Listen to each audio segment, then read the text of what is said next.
रामायण में जानकी मैया के खोज के लिए जब राम जी ने सभी वानर वीरों को भेजा तब अलग अलग दल अलग अलग दिशाओं में गए।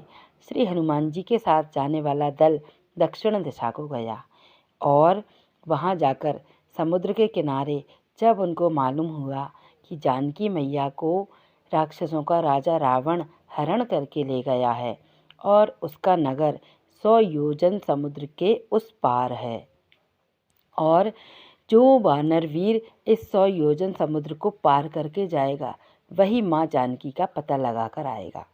इस पर सभी वानर वीरों ने अपने अपने बल का वर्णन किया।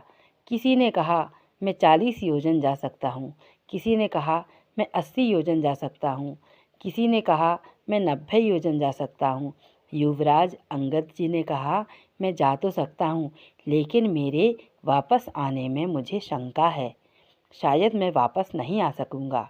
तब सभी वानर वीर श्री हनुमान जी को देखने लगे। राम जी का ध्यान करते हुए हनुमान जी वहीं पर बैठे हुए थे। तब जामवंत जी ने कहा हनुमान जी आज आप क्यों चुपचाप बैठे हुए हैं? आप तो बल के धाम हैं, गुणों के धाम हैं, आप चाहें तो ये कार्य आसानी से कर सकते हैं। मगर बाबा शांत बैठे रहे। जैसे ही जामवंत जी ने कहा राम काज लगी तब अवतारा तो सुनता ही भयो पर्वताकारा। जैसे ही जामवंत जी ने कहा आपका तो अवतार ही श्री राम जी के कार्य के लिए हुआ है, और यह सुनते ही बाबा उठ खड़े हुए और अपना बल बढ़ाने लगे। अपना बल दिखाते हुए उन्होंने अपने स्वरूप को पर्वत के बराबर कर लिया और जामवंत जी से पूछने लगे कि मैं लंका में जाकर माता का हाल पूछकर अभी आता हूँ, आप मुझे उचित शिक्षा दीजिए।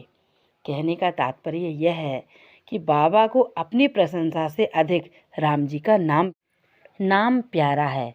अगर बाबा को प्रसन्न करना चाहते हैं तो उनकी प्रशंसा के अतिरिक्त उनको राम राम सुनाया जाए, क्योंकि बाबा अपनी प्रशंसा से नहीं अपने प्रभु के चरित्र से प्रसन्न होते हैं।